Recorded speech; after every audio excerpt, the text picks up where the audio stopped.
Other. A young couple, Trevor and Lucy, walked down a dark, lonely street. It was already night, and the streetlights shone brightly in the darkness around them, sparse and few as they were. They were a handsome couple, both attractive, both blond and tall, with light features and tan skin, pearly white teeth, and the clothes to match. They were sharp, to put it concisely. If someone else had been on that street with them, they may have surmised that they were close to what was defined as perfect, for a couple at least, or a person for that matter, but there was no other at all, save one. Walking down the nicely paved sidewalk, Trevor and Lucy laughed at something that Trevor had said relating to his work, or it didn't really matter. It was obviously quite hilarious, whatever it had been. They laughed, and so did the other. Would they see him before... Wait. Trevor and Lucy stopped laughing, stood still, and then turned around. With looks of confusion on their faces, they looked at one another, wondering what it was that had just spooked them. Maybe it had been a cat or some dog, but they couldn't be sure, as they had heard no noise. No, there was no reason for them to be spooked other than a vague feeling of something following them. That's weird, voiced Lucy. Did you get that feeling too? Asked Trevor. Yeah, like a chill running down my spine. Same here, Trevor affirmed. Let's just get home, Lucy replied.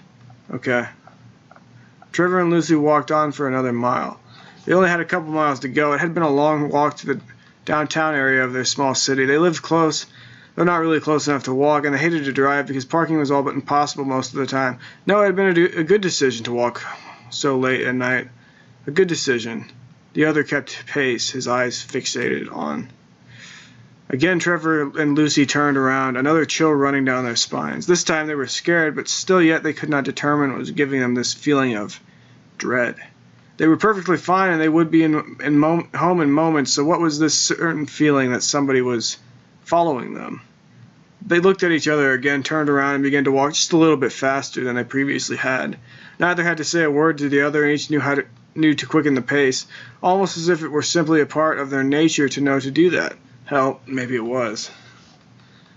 As they quickened their pace, the other quickened his, and now a light tapping could be heard as he walked along behind them, faintly. The couple at first did not hear this, but soon their senses sharpened by the thought of possibly imminent danger, however non-credible that might have been, they heard the tapping. This time they didn't stop, but picked up their pace even more. So did the other. Now footsteps could be heard, but looking back they could see nothing, and the footsteps stopped. Another chill ran down each of their spines. On the brink of terror, Lucy grabbed held tightly to Trevor and whispered something incoherent into his ear. Just then the couple saw a dark figure with dark clothing and a black hood walk out of the shadow of a large tree. Lucy screamed, but Trevor grabbed her, and they began to run. The other began to laugh. Trevor and Lucy heard it as if it were coming from all directions. They ran and ran until finally they were at their home. Petrified, Trevor quickly closed the door to their apartment and locked himself and Lucy in. Looking through their window, Lucy checked to see if the figure they had seen was standing outside or not. It was. Standing there in front of their steps, it loomed over their home, waiting. He's right there, Lucy said to Trevor. Right where? Trevor asked. Lucy pointed to where the figure was standing. Oh, God, said Trevor. What does he want? Lucy shook her head. He can't get in here, right? Not without making a lot of noise, said Trevor. We should call the cops. Lucy nodded wordlessly. In a flash, the power went out. Lucy screamed, and when the couple looked back outside, the figure was gone. In a few seconds, the power turned back on, and the two, more scared than they'd likely ever been in their entire lives, began to cautiously check their apartment.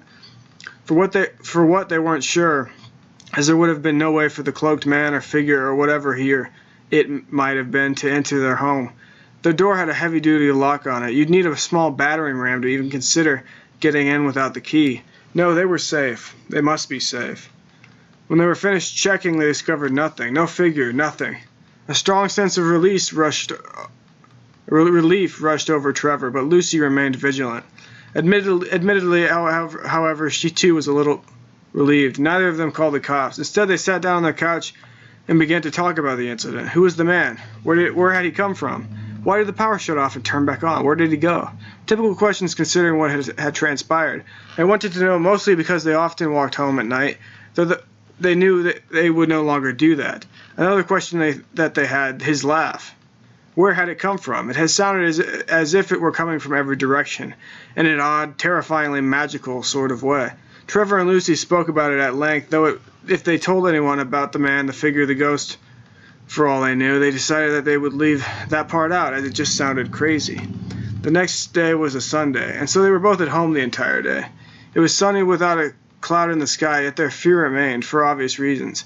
What could have happened last night? Anything, Lucy figured. The worst, Trevor imagined. They went about their day, locked inside, almost afraid to go outside at all. Until finally they did when they took a trip to the supermarket. On their way back from there, they decided to stop into a gas station and then make a trip to the post office. They had some letters still sitting in their car, which had been there since the last time they'd attempted to make it to the post office. Deciding that it was finally time to get them delivered, they drove to the post office. Or they drove there. Planning to simply ship them into the post bin outside, they pulled up to it, only to find that it had been sealed off. Unsure as to why that was, they went into the post office. As they entered, they noticed an old man staring at them oddly. He was bald with one twitchy eye, a cane, and two small puppies, each on a leash, which he held in his right hand. His only hand. His appearance was one of stark reality, and he seemed to be disapproving, in an unspoken way, of all of the people who surrounded and passed him. Trevor and Lucy were unsure that the post office even allowed dogs to be inside of the building, but the old man clearly didn't know, or simply didn't care to respect that particular rule.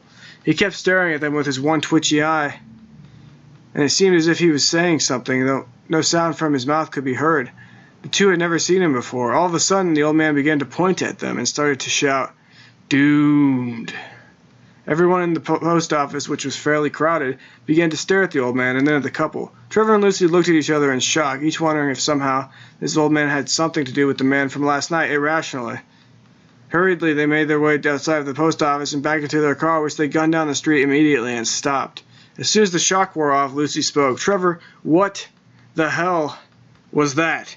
"I don't know," Trevor said, shaking his head, trying to figure out what the man was on about. "It was probably just some crazy old man." "And that man last night?" asked Lucy. "We don't know that that old man knew anything about that, but if he did, maybe he's just crazy enough to think that somehow that man could still find us and get us. For God's sake, Trevor, he knows where we live." "I know," said Trevor worriedly. "I know, babe."